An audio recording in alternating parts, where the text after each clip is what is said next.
Hi everybody, Bob Giglio's back. I found myself another project to do. So this involves the actual living space in our house. So my wife wanted a new sofa. It's getting kind of old. So we're gonna do that. But we're also gonna do a little renovation to this living room. So, and as you can see behind me, I took the ceiling out. The reason I took the ceiling out was because I had put in these old, about 30 years ago, 6.5, 7-inch cans, those big recessed cans. And I was gonna replace them with something smaller and more of them.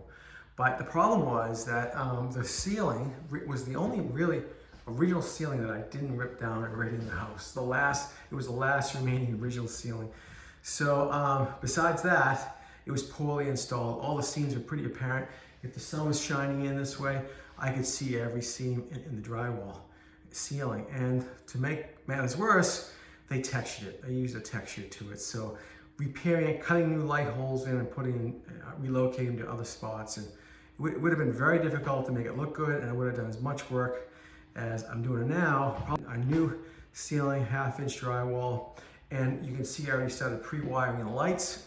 I took the ceiling down was a number of these joists were twisted pretty bad, 2 inches out of square. So as you can see there, what I did in a number of places, I put a block in and I used clamps to straighten out the joist.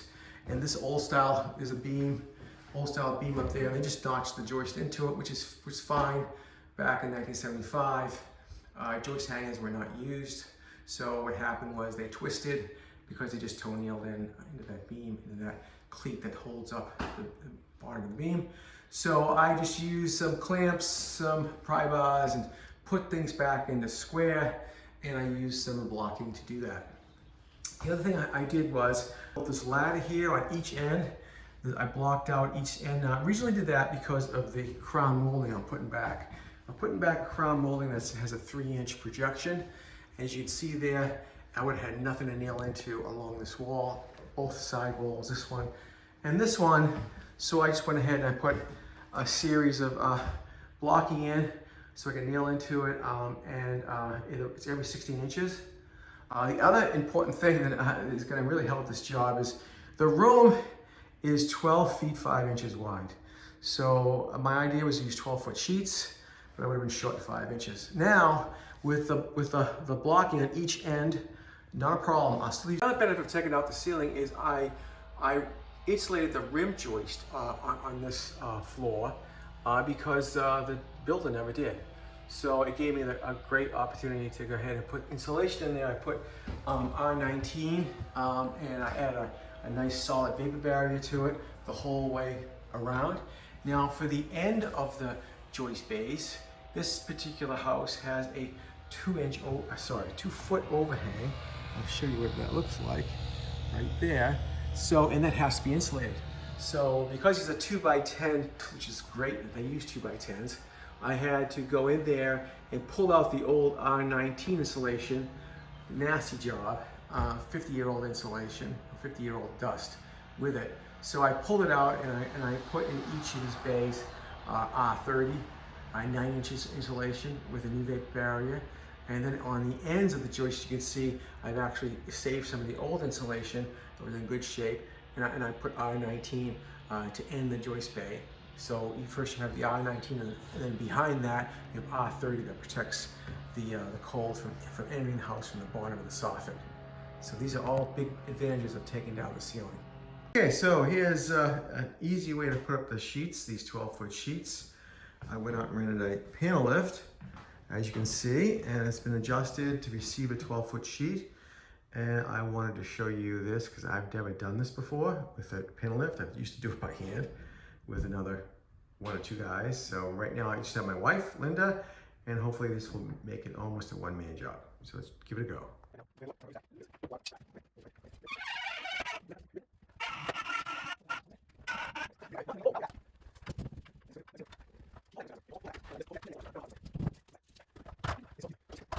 Here's the first sheet in position. So this is the very important sheet to get right, because if you're off a square here or if it's not placed right, the whole room is going to be a pain in the ass, because you're not going to have a square edge of the sheetrock lining up with the other sheets. So what I did was I went in, I made sure the corner was tucked in nice and tight. I even, on this sheet, pushed it in over the walls, drywall, and you can see it's nice and tight the whole way. I took a couple of measurements from this edge here to the back wall. It's within 1/8 of an inch. Same over here. This measurement along here, front to back, is exactly 6 inches. So it's perfect. We're gonna go ahead and screw this up.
Okay, so here's the ceiling, all sheetrocked in one day, basically one day.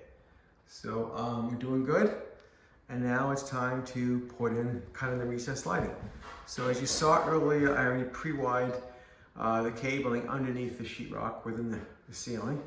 So that's all set to go, and what I did was I went around, I marked out the locations for the lights on my ceiling, and I used my drawing to space them correctly. So basically I went for, here's my drawing, I went for roughly a three foot centers on all the lighting. It's gonna have 16 lights, actually 17 lights, 16, sorry.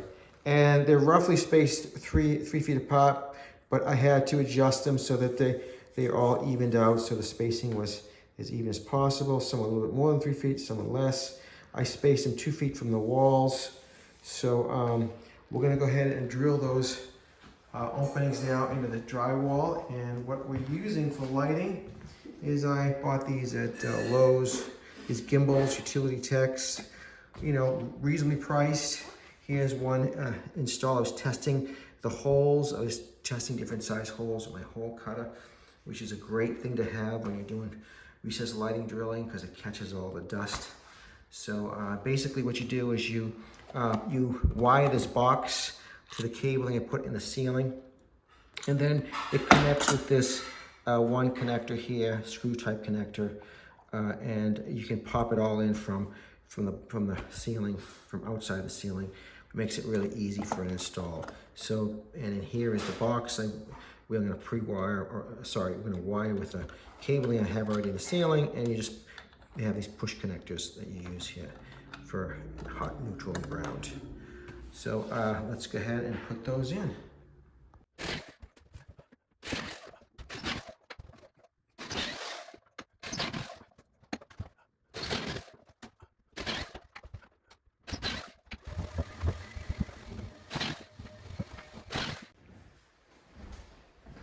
Okay, I think we're going to call that a wrap for our project, at least part one of our project. So I hope you enjoyed that. And if you're interested in just seeing how I'm going to finish off the ceiling and get a really nice finish on it, stick around. That's going to be covered in part two.